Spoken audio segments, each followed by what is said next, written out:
लत बड़ी बुरी चीज़ होती है, जिस भी इंसान को लग जाए उस इंसान को खोखला कर डालती है। लत किसी भी चीज़ की, खाना खाने की लत हो या फिर इधर उधर ज़्यादा घूमने की लत हो तो वह बदनामी करवा देगी। खाना खाने की ज़्यादा लत होगी तो वह बीमार पड़ डाल देगी। और अगर किसी भी चीज़ की ज़्यादा लत होगी तो वह इंसान को उसकी पटरी से उतार ही देती है। आज की कहानी में भी इस लत के ऊपर ही एक कांड होता है। यहाँ पर एक पत्नी को थी मर्दों की लत, 7 पति और 8 आशिक, फिर रची गई एक कत्ल की खौफनाक कहानी। दोस्तों, यहाँ पर क्या होता है पूरी सच्चाई यहाँ पर जानने वाले। नमस्कार, मैं हूँ सुदेश कुमार और तिरछी बात चैनल में आपका स्वागत है। यह घटना उत्तर प्रदेश के आगरा की है। उत्तर प्रदेश के आगरा के अंदर एक राजू यादव नाम का लड़का रहा करता है और उसके साथ उसकी पत्नी है जिसका नाम होता है आरती। 4 उनके बच्चे हैं और झुग्गी झोंपड़ी टाइप का उनका घर है एकांत में। अब रात को एक दिन 10 दिसंबर 2022 को पुलिस गश्त लगा रही थी। तभी पुलिस ने देखा कि एक झुग्गी झोंपड़ी से बहुत ज़ोर ज़ोर से एक औरत की रोने की आवाज़ आ रही है। पुलिस वहां पर पहुंचती है और जाकर देखती है तो एक औरत ने अपने पति का सर अपने गोद में रखा हुआ था और ज़ोर ज़ोर से रो रही थी दहाड़े लगाकर। पुलिस वहां पर पहुंचती है तो पूछती है कि ये क्या हुआ, किसने इसको मार दिया। तो औरत कहती है कि साहब, ये मेरा पति है राजू यादव और 4 लोग यहाँ पर आए और इसका कत्ल करके यहाँ से भाग गए। वहीं पर उस औरत के 4 बच्चे थे, वह भी रो रहे थे। अब यहाँ पर क्या होता है, पुलिस मामले की छानबीन में जुट जाती है। उस लाश को पोस्टमार्टम के लिए भेज दिया जाता है और दोस्तों अब पुलिस छानबीन करने में यहाँ पर लग जाती है। पुलिस वहाँ पर लगे हुए सीसीटीवी कैमरों को खंगालती है और सीसीटीवी कैमरों को जब खंगाला जाता है तो उस झुग्गी झोंपड़ी की तरफ एक आदमी आता हुआ और कुछ देर बाद जाता हुआ नजर आता है। अब वह संदिग्ध था तो पुलिस उस फोटो को निकाल लेती है और उस पत्नी को दिखाती है, यानी कि आरती को दिखाती है कि क्या तुम इस आदमी को जानते हो, यह तुम्हारी झुग्गी झोंपड़ी की तरफ आया था और फिर वहीं से गया था। लेकिन औरत मना कर देती है कि साहब, मैं इसको नहीं जानती।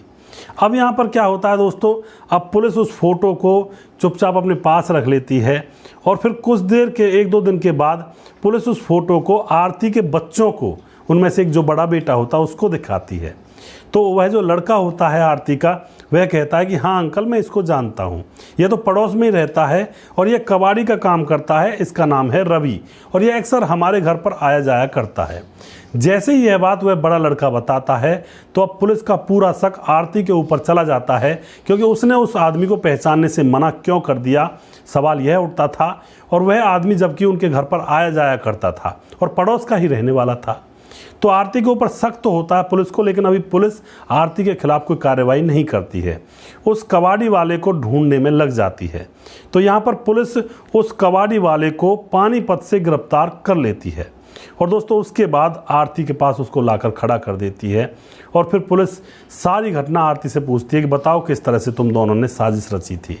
जब ये बात सीधा पुलिस कहती है तो अब यहाँ पर दोनों एकदम से सारी सच्चाई को पुलिस के सामने बयां करते हैं।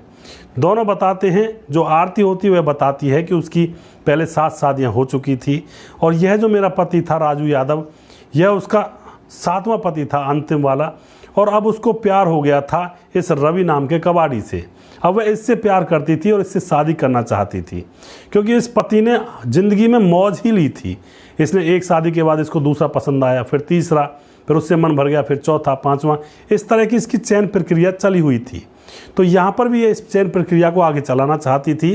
तो ये अपने पति राजू से पहले तो लड़ाई करती है जिससे कि वह इससे दूर होने लगी और उससे कहती है मुझे तुमसे तलाक चाहिए। लेकिन राजू यादव को अपने बच्चे बहुत प्यारे थे, वह अपनी पत्नी से तलाक लेने और देने के लिए मना कर देता है कि मैं तुम्हें ऐसे नहीं जाने दूंगा, मेरे बच्चे किस तरह से रहेंगे। यहाँ पर जब राजू यादव तलाक नहीं देता है तो पत्नी आरती को बड़ी टेंशन होती है कि मेरा तो अब टाइम हो गया है इस पति को छोड़कर नए पति को एक्सेप्ट करने का, लेकिन यह तो छोड़ ही नहीं रहा है, पीछे ही पड़ गया, चिपक गया है गोंद की तरह। अब यहाँ पर वह अपने प्रेमी रवि से बात करती है कि मेरे पति को किसी भी तरह से रास्ते से हटवा दो, वरना यह हम दोनों को शादी नहीं करने देगा।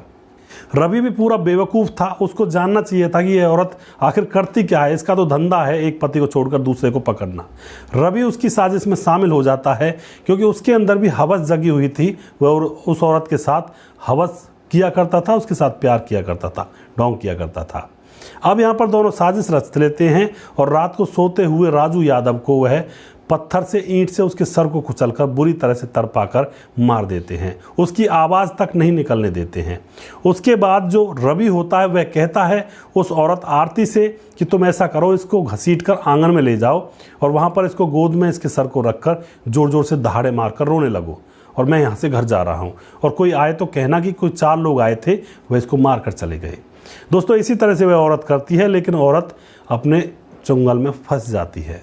यहाँ पर पुलिस उन दोनों को अरेस्ट करके उनको जेल में डाल दिया जाता है। उनके खिलाफ विभिन्न धाराओं में मामला दर्ज किया जाता है। अब यहाँ पर वो जो छोटे छोटे 4 बच्चे थे वह किसके सहारे जिएंगे?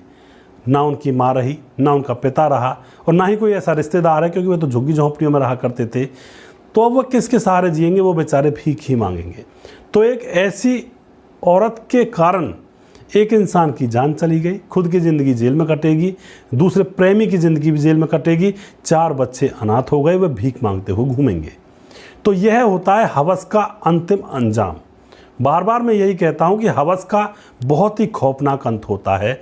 हो सकता है 2-4 साल आपको उसका रिजल्ट नहीं मिले, लेकिन अंततः उसका रिजल्ट बड़ा ही दर्दनाक और बड़ा ही खौफनाक होता है।